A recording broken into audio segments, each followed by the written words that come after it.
The following program is a KARE 11 50th Anniversary Special Presentation.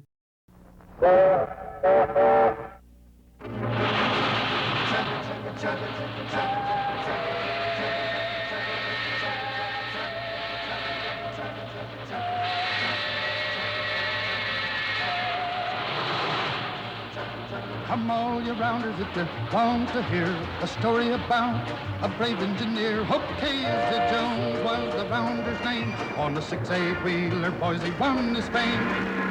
Your attention, please. Lunch with Casey 50th Anniversary Special, now arriving on track 11.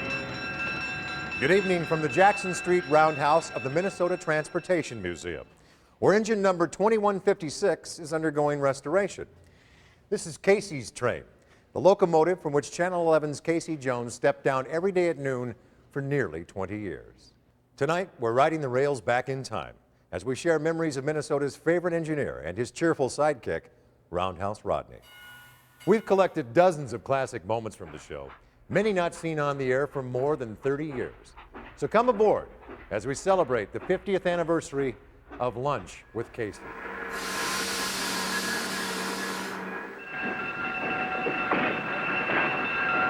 Well, hi, gang. Your old buddy Casey Jones once again, and according to my trusty old railroad watch, we're right on time and all set for a good day.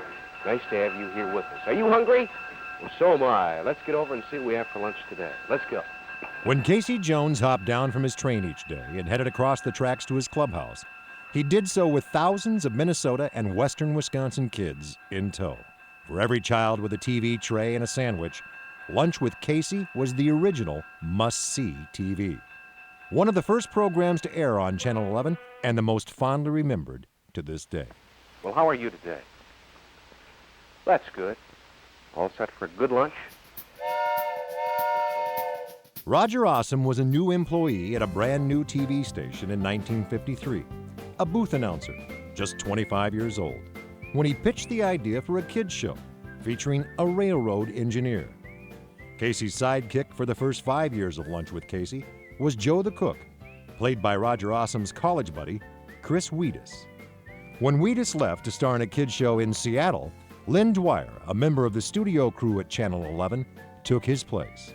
The legendary team of Casey Jones and Roundhouse Rodney was born. Look! Up in the sky! It's a bird!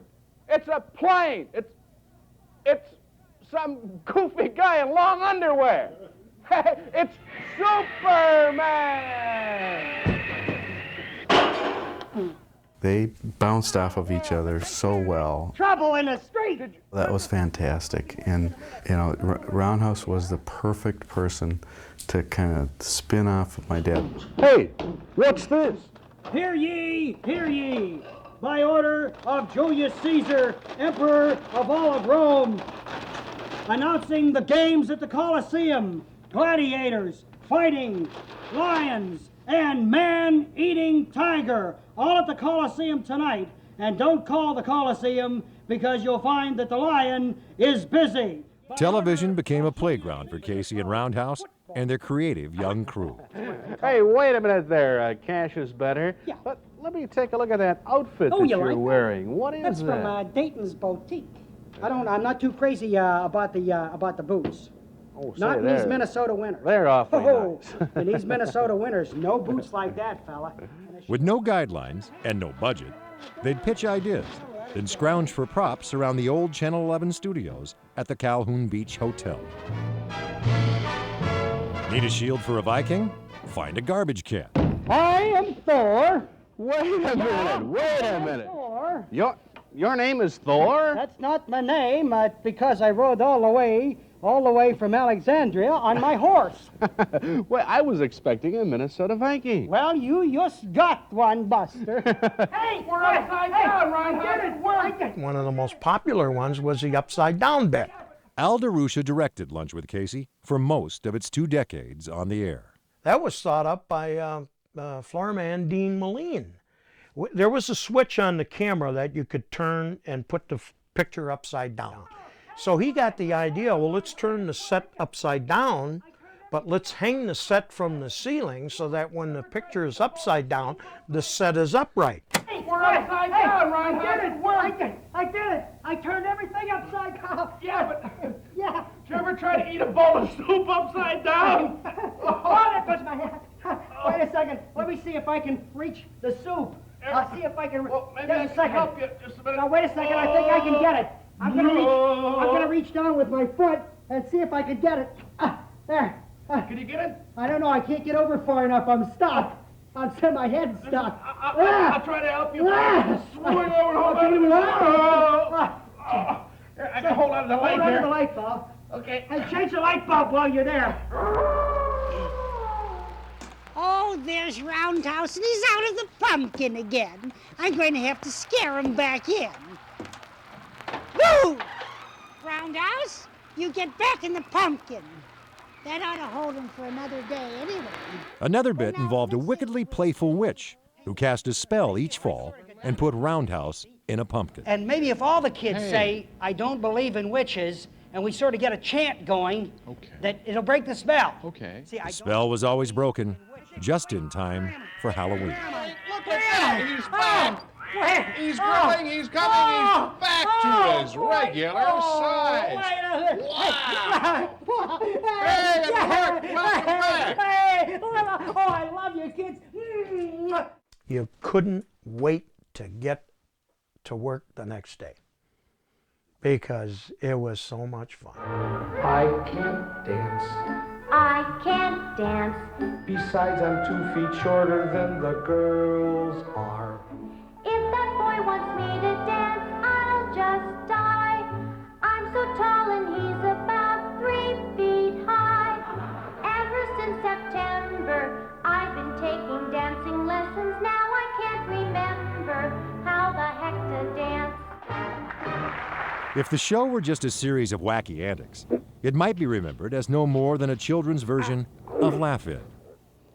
Very interesting, but definitely not funny. But kids knew Lunch with Casey was something more. Well, hi, how are you? Something that made them feel secure and loved. Over here, here's my boy Bobby. Hi, Bob. Hi. Something Casey couldn't fake. And here's my little guy, John Casey. Say hi.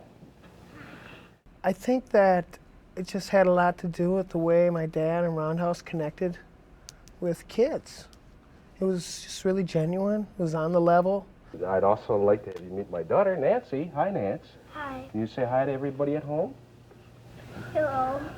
I think Dad had a way of, even through the TV screen, just had a way of making you feel special. Would each one of you kids give me a kiss on the cheek right now? Say goodbye, everybody. Goodbye, everybody. Goodbye, everybody. But don't you go away. When we return, we'll tell you what the future Casey Jones was doing in the dorm room of the future Vice President of the United States. And then we all went into careers that had the public laughing at us. And later in the show, a classic Casey outtake never before seen on TV. Your mom and dad in the room? Are they watching the program with you today? Ask them to leave the room, will you? Happy, happy birthday to every girl and boy. All that and more with the Lunch with Casey 50th Anniversary Special continues. Happy birthday! Oh, your red scarf matches your arm. You closed your cover before striking. Father had to ship bitter blues. Loving you has made me bananas.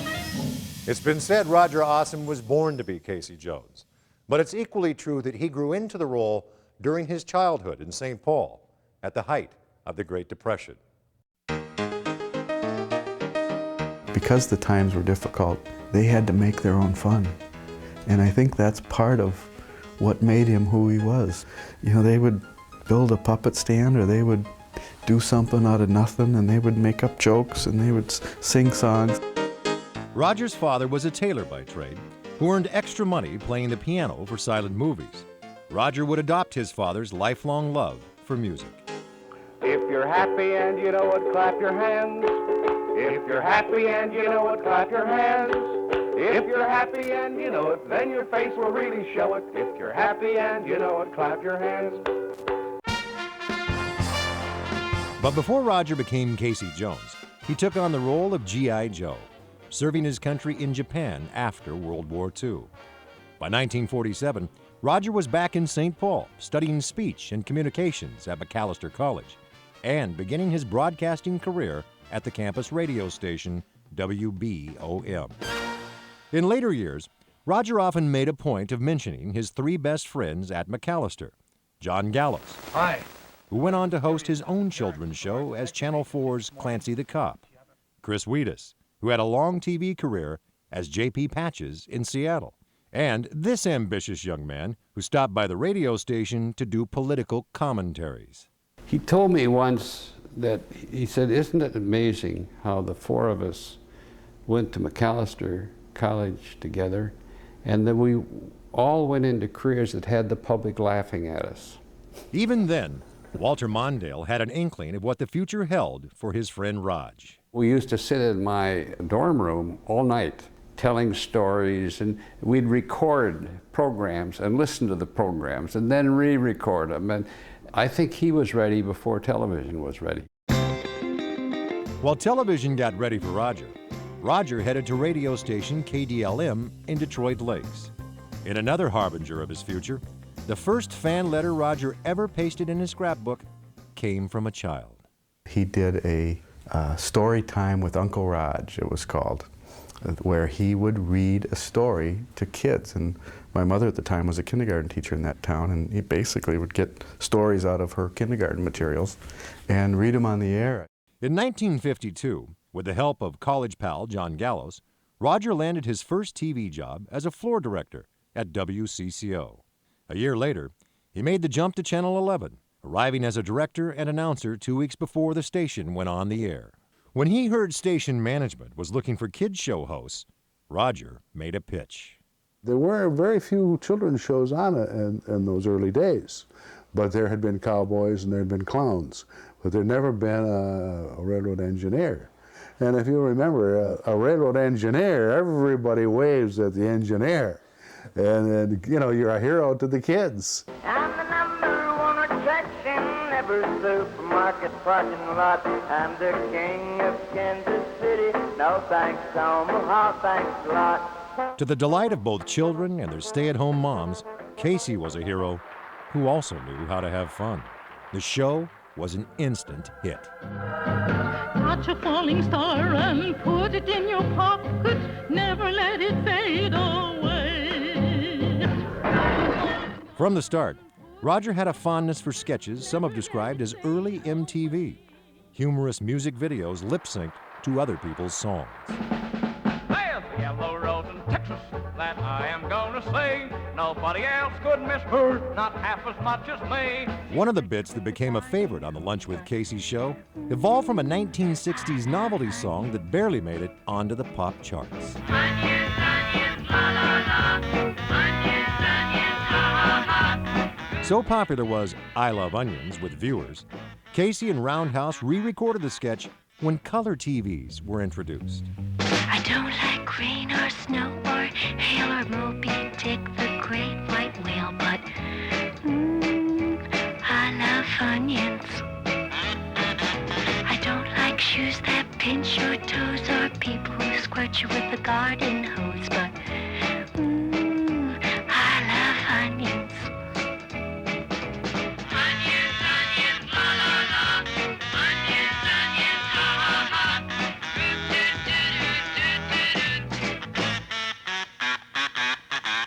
Casey may have loved to sing about onions, but as any kid could tell you, he was a peanut butter man when it came to his sandwiches. I don't know how many peanut butter sandwiches he supposedly ate on his show, 10,000, 20,000, you hear all these numbers. But what was really interesting is on the weekends, he would make himself a peanut butter sandwich at home. He still ate them, he didn't care. One of the daily viewers of Lunch with Casey was another Twin Cities television icon. Now, the Dave Moore News. Good evening, everyone. Tonight, WCCO news anchor Dave Moore wrote a letter to Casey and Roundhouse in 1969, lamenting that the last of his 6 kids would soon be going off to school. I'll be sitting there, Moore wrote, watching, all by myself. Several months later, Casey and Roundhouse sent a message back to Dave Moore over the air. Now the scene at noon with Dave Less. The weather with Mud Whaling. The parody of Moore's Scene Tonight newscast was classic Casey and Roundhouse, appealing as much to the parents as it did to the kids. A few names in today's news: Joe, Fred, Wheezy, Snookums, Harley, and Fatso. And now, to bring you up to date on the weather, here's your congenial weatherman, Mud Whaling. Mud? Well, Dave, I guess I should sort of stick my head outside and take a reading today. Wait a minute, Mud. Yes? Mud, that sign. Oh, that sign, what is that? that's okay, Dave. That's that. Looks wrong. That's that bad spell of weather that came down from Canada just last week. There were mothers behind all those kids watching too, and they kind of enjoyed the double entendres and some of the things that, you know, it'd be like to the kids, you know, and the mother would turn around and go. And now, here with all the sports news is Big Hal. Thanks, Dave. Thanks, sir. Sage fans, just a word about last night's big upset. Don't ever eat dill pickles on top of chocolate ice cream. Dave Moore called up after that bit, laughing. He thought that was the funniest thing he had ever seen. Now, the Iowa Lot of Money game was postponed due to rain, and the Minnesota Bible College and Texas Seminary game was postponed due to Deuteronomy. And now here's a partial score just in, 14. When a sketch called for a pratfall, and nearly everyone did, there was never a doubt who'd be bounding through the wall or bouncing off the floor. When our Lunch with Casey 50th anniversary special continues, the many faces We've had a few laughs of Roundhouse Rodney. He was a nut.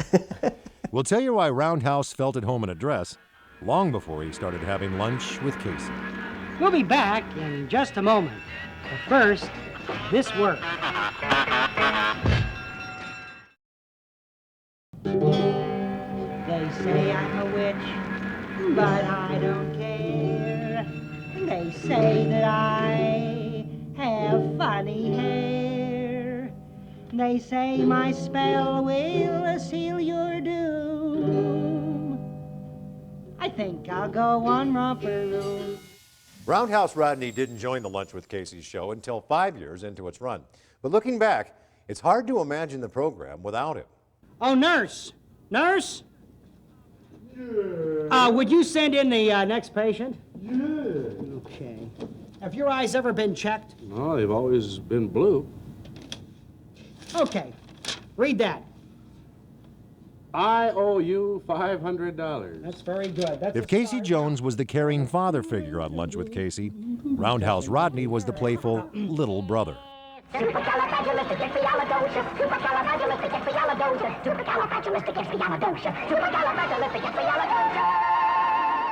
He really was little. Lynn Dwyer stood just 5 feet tall.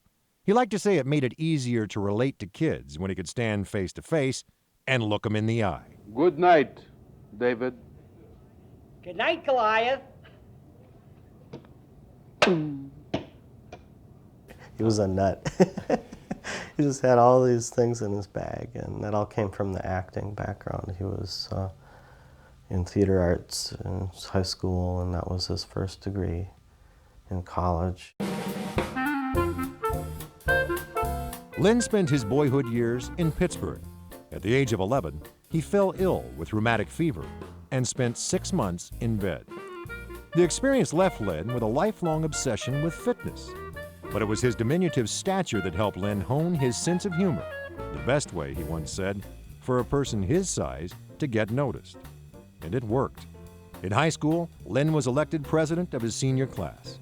He studied theater arts at the University of Pittsburgh, then parlayed his athletic ability and nimble feet into a job touring the country with the Ice Capades. He got in and mainly because it was physical comedy, and they did that kind of stuff. So they'd dress up in drag or put on uniforms, and they'd be like chasing each other with 2x4s around on the ice. Lynn's wife Marion, also an Ice Capade skater, had relatives in Minnesota. The couple decided to settle here in 1953, and Lynn took a $65 a week job as a floor director at Channel 11 while pursuing his teaching degree at Macalester.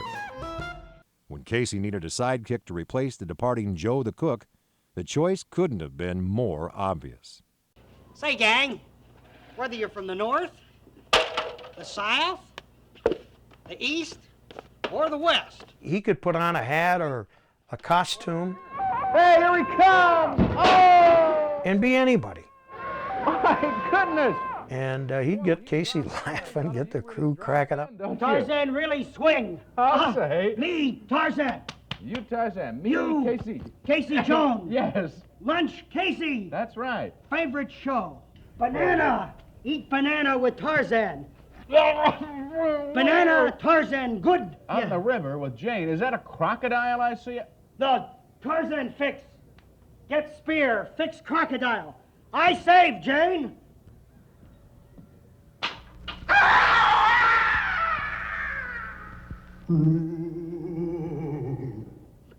Miss Crocodile by that much.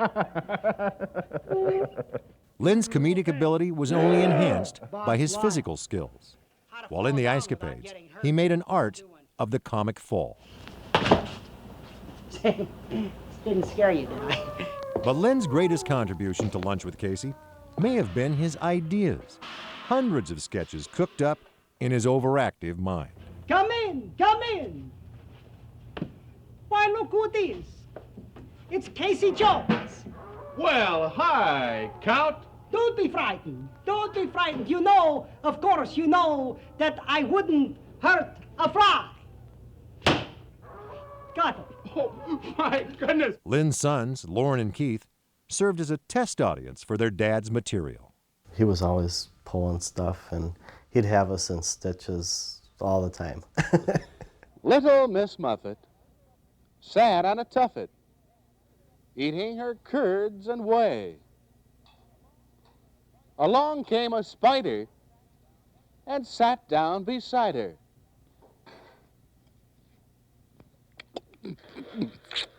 But the comic with an education degree never stopped being a teacher. In his free time, Lynn wrote a children's book, Okay, hey, and he look, never what's missed this an one? opportunity to extol the benefits of exercise and healthy eating. Again, a natural food, just like the birds eat, okay? Lynn was also a camera nut who recruited kids from his neighborhood to act in films he shot himself, then put to music or poetry and aired on the show. Mesoamerica, with a cut on her knee.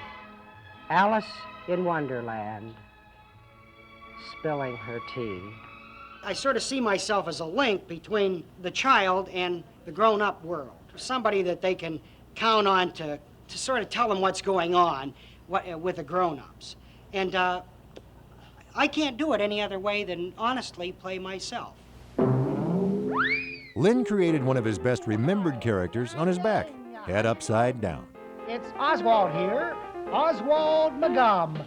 And say, do you hear about the elephant that swallowed a spoon? Well, he hasn't stirred since.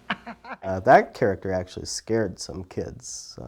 He was a little raucous. Oswald here, and am I ever happy? I just got a part-time job at the lumber company. I am the guy that spanks all of the naughty pie. Come on over here with me, kids, and... But if some kids found Oswald disturbing, one can only wonder how many nightmares were caused by Lippy Lois. Oh, look at this, kids! Lippy Lois always kind of freaked me out as a kid. You know, does 100 different things. That's hey, Roundhouse, easy, buddy. I guess I better wind it up a little more. There. Says a dozen different things. A dozen different things! A dozen different things! A dozen different things! Hey! A dozen different things! It's stuck, a I dozen think. different things! Watch this, kids! Watch this, kids! Watch this, kids! Watch this, kids! Watch this, kids! A dozen different things! A dozen things! Things! Things! Things! Things! Things! Things! Things! Things! Things! Hey, what happened? Oh, I see. It says batteries not included. Hey! Another great bit they did was Jimmy Durante. It ain't Miss Betty in a romper room. The angle of the camera and Roundhouse with the nose and the hat, I'm telling you, looked just like Jimmy Durante. Now you know that you can't go wrong if you start off each day with a song. Ah, yeah, Casey, start off each day with a song. Oh, that was beautiful, Jimmy. You know, my boy wanted an encyclopedia for school. Did you give him an encyclopedia for school? Nah, I told him he'd have to take the bus like everybody else. Hey, Jimmy, do you take the bus home every night? I take it home every night. How do you get it in the house? He's got a million of them, folks. Say, Casey, you know they don't allow no elephants to swim in L.A. Why no elephants to swim in L.A.? Because they keep losing their trunks. Beautiful, Jimmy. Every move a picture, folks. We had the Jimmy Durante bit, and after we got into a cartoon, the phone rings, and it's, you know, I pick up the phone, master control, and it's a switchboard operator. Jimmy Durante happened to be in Minneapolis at one of the hotels. So he called the station. He was laughing. He said that was the best bit that he's ever seen on himself. It was terrific. And good night, Mrs. Calabash, wherever you are. When our special continues, Casey and Roundhouse welcome a new character and show up for supper, too. Oh, mercy, a woman's work is just never done. And Casey stirs up a controversy when he lets his underwear show.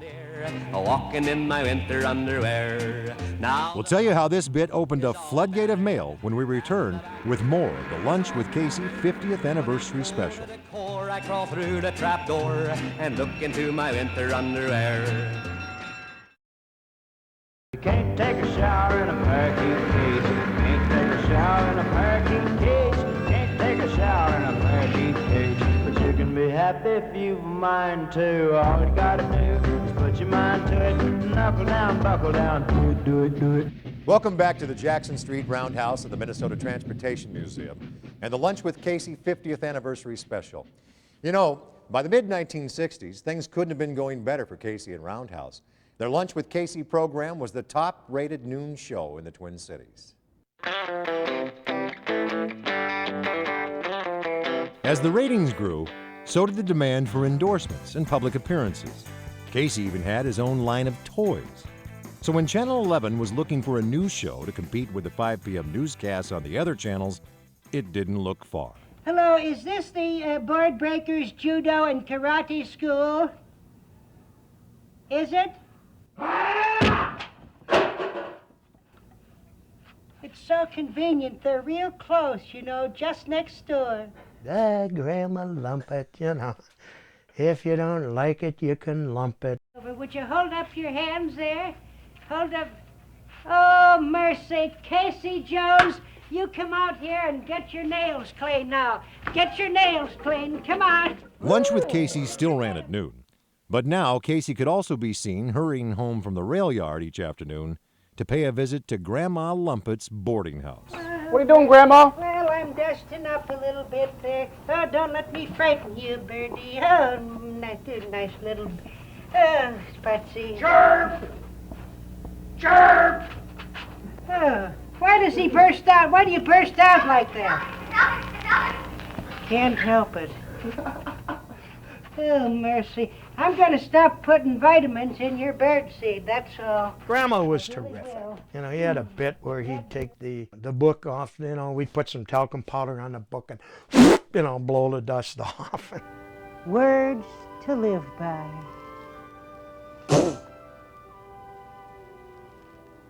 If you can't go forth into the world with a smile on your face, then try going third. Now here's one I always remember. Remember, always stand up for your convictions. and face the jury. Now here's my last one for today, kiddies. Remember, yesterday's tomorrow is today, but last week's day before yesterday is a week from Tuesday. Well, that wraps it. Let's close the dusty old book, because you know Granny's got to be getting along now.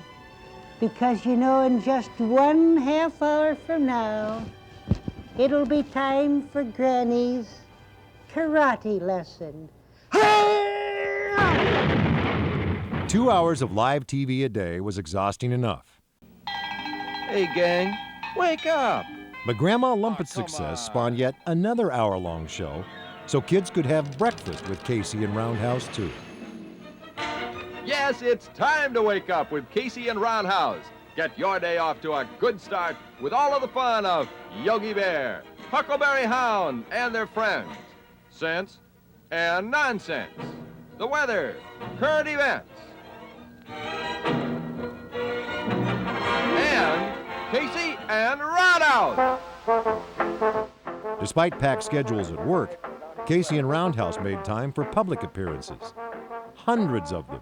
It's a kiddie show and I'm a hero of the younger set. At department stores, at town festivals, and on Bat Day with the Minnesota Twins. Like I remember one time we were at Elko Speedway, I think, and I was up in the grandstand or up in the press box, and I remember looking over and looking down, and it wasn't 30 or 40, it was 300 or 400. And they were just, he was swarmed, and there was nothing he could do. You know, he's kind of like a rock star in that way, you know. A rock star who could also engineer the train at your local amusement park. That's 4-year-old Terry Peterson in the front seat, next to her sister and brother in 1959. Casey said, sit in the front car by me, which, oh, we were really thrilled. And I think he did it so that my folks could get us on the Super 8, the home movies. Then like the following Monday or Tuesday, he said, hi kids, I want to say a special hi to Mickey, Terry, and Kathy, my special friends. And oh my gosh, we were just absolutely thrilled because we knew it was us because he had seen us. Casey and Roundhouse were regular visitors at Twin Cities hospitals. Hi, kids. It's MD Carnival time again. And encouraged countless kids to send for their MD Carnival kits to raise money for Jerry's kids. Because we're very excited about muscular dystrophy carnivals, Jerry. You were very good last year. You and all the kids did a great job. Roger and Lynn took their hero status with kids seriously, if very little else. Good night, Robin. Good night, fat man. But as freewheeling as the show could be on the air, Lone Ranger number 2. it was nothing compared to what Casey's crew of practical jokers was often up to behind the scenes. Nobody got mad. We would do things like nail his door shut. You know, he'd come in every day and you know, the set would be shaking and he'd come around the other side of the camera and, kids, gotta fix that door. Who's that? Hi, Roundhouse. Crew members took turns slipping foreign objects into Casey's sandwiches and sneaking phony names onto his birthday lists. You know, he'd have his birthday names there, and we'd type a couple of legitimate names, and then we'd stick in like Eileen Sideways, or Philip McCann, or Rex Cars, or Gymnasium. And then he'd do the birthday list, and of course the poor guy turning the birthday drum, and Casey'd start laughing, and the guy would just be shaking. And Well, hi, gang. But then Casey could have a biting sense of humor, too. Take a look at this outtake prepared for a company Christmas party. It's never been seen on TV before. You know, we like to celebrate holidays and birthdays here on Lunch with Casey. I want you to take a look at something. If your mom is around, tell her to get out of the room. See this picture of George Washington right here? Take a look. You see? I got fancy designs. And see these little decorations with a 1 here? I'm saving pictures of George Washington. Let's help celebrate his birthday, okay? Just send me $1. I'll tell you what to do. Tonight, maybe if your dad hangs his pants up on a hanger or maybe he puts his billfold on top of the dresser. Just reach in there. Don't let him know about it, though, because this will be a surprise, okay? We'll play a trick on Dad. Just take a dollar bill out of his billfold, okay?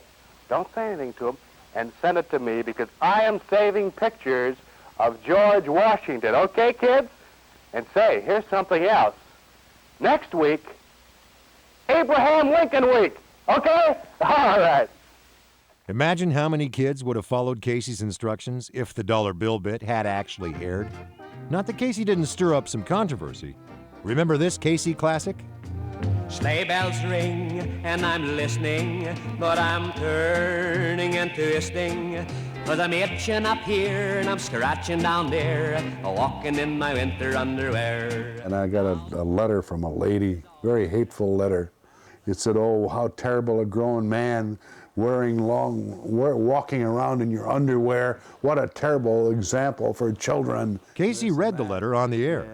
What followed in the days to come became one of Roger Awesome's favorite memories of the show. Come on, let me have it. I got I'm not exaggerating, I got 1,000 letters saying that that lady's goofy and it was a funny bit and, you know, keep on doing it.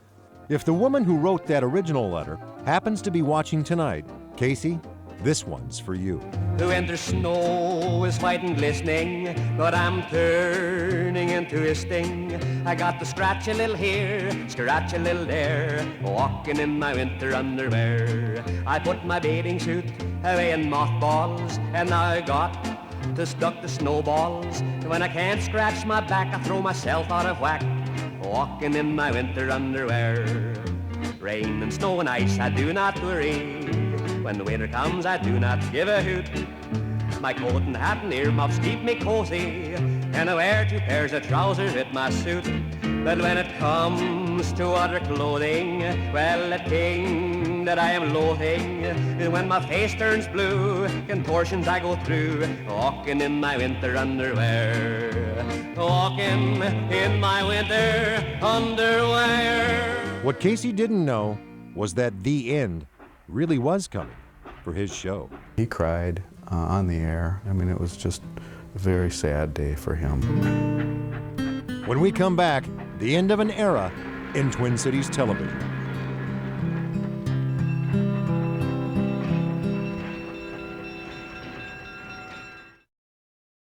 Let's see what we have for our lunch today. Oh boy, my favorite from Burger King. A Burger King Whopper, and we have a Burger King shake today. And I think we'll have some French fries, too. From the day it went on the air in the 1950s, Lunch with Casey existed because it made money. It made money not only because so many children were watching, but because Casey and Roundhouse were so good at selling. Everybody loves to go to the Jolly Troll. Quality throughout. Whether you're a teenager or a fussy eater, no matter what, I'll tell you what, give Mom a break. Get her out of the kitchen and treat her to the Jolly Troll where all of the fun goes to eat. Local sponsors really loved those characters because they were effective. If Casey Jones said, kids, you know, buy Yoo-Hoo, they bought Yoo-Hoo. Now, let's drink our Yoo-Hoo right now. But trouble was brewing. Convinced local kids show hosts were taking advantage of their young viewers. In the early 1970s, an organization called Action for Children's Television brought reform. No more commercials delivered by children's TV characters. And you tell your mom and dad about this too. The movie is Toklat. Even though Action for Children's Television had the best intentions, the net result of their efforts was they destroyed children's television on a local level all across the country. The boss called me in and said, "Hey, we're taking off the morning show. We're also taking off the noon show." He said, "That's it."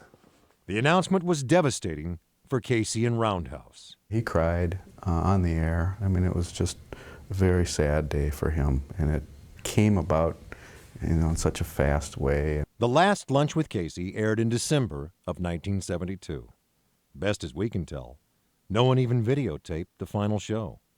Perhaps because Casey and Roundhouse weren't convinced it was over.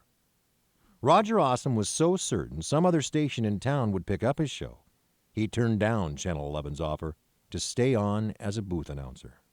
They just wanted to go on. They felt they had a mission to, educate and help all the kids in the area grow up. But times were changing in other ways, too.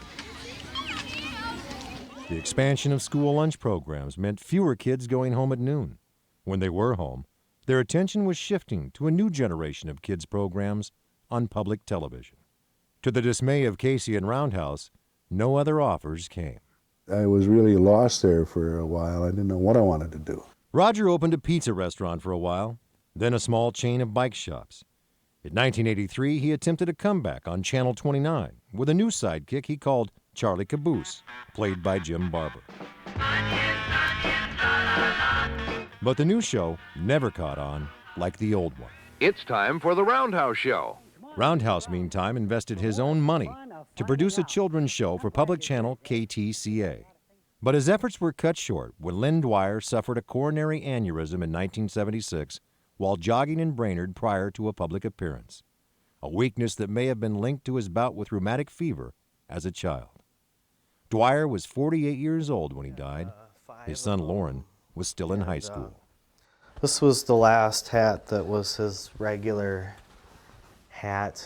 We knew we had a treasure there, a local treasure, and we had to share him with everybody. Casey would find his way again by going back to radio, the career in which he started. KLKS, Breezy Point, Minnesota, serving our... He signed on at the radio station in Breezy Point in 1984, making his year-round home in the lake cabin he built years earlier down a road named in his honor. There he lived alone, both his marriages having ended in divorce. Oh, come on, you rounders, if you want to hear a story about a brave engineer. Casey Jones was the rounder's name. But whenever someone asked, be it for a ball game or a birthday party, Roger Awesome was only too happy to go back to being Casey. We'll make this very special day the best you've ever had. Happy birthday! And he had that Casey suit hanging in the back window of his car wherever he went, and the ukulele in the little ukulele case in his back seat. And so he could be Casey in 5 minutes, and he loved it. Oh, happy, happy birthday to every girl and boy. Roger made one of his last appearances as Casey at the Carol Evan booth at the Minnesota State Fair in the fall of 2001. He signed autographs for hours, his family stunned by the outpouring of fans. They would just light up like a little kid. They're talking about a 55-year-old guy. Casey! And just light up. Can I get your autograph? And there were just as many people after his autograph at the State Fair or in 1995 or as there were in 1965. I mean, unbelievable. Unbelievable is all I can say. 11 months later, on July 15th, 2002, Roger Awesome died of a heart attack while undergoing treatment for cancer. He'd celebrated his 74th birthday just 5 days earlier. His viewers, now parents and grandparents themselves, mourned Casey's passing, sending hundreds of letters and cards to his children. One woman sent me a card, to the family of our beloved Casey, from one of his TV children who loved the antics and having him read my name on my birthday, but even more, from a once little girl whose real father was emotionally absent. I hope you don't mind that your dad was my dad too. That really gets me, those kinds of things.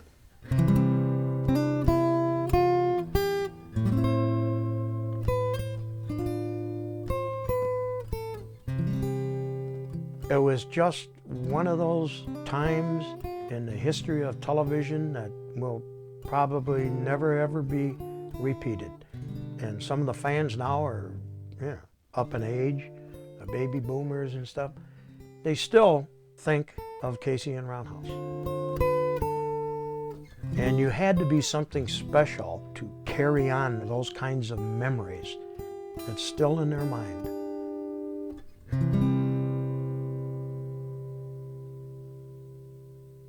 Still in the minds of viewers, 50 years after Lunch with Casey signed on, and more than 30 years since the program left the air. But no one should be surprised, for the Twin Cities has never known two more memorable characters than Casey Jones and Roundhouse Rodney. And kids have never had two better friends. I'm Paul Majors. Thanks for joining us.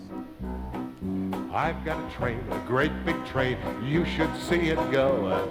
It starts up north in Canada, travels south to Mexico, from way out east in New York town, out west to LA.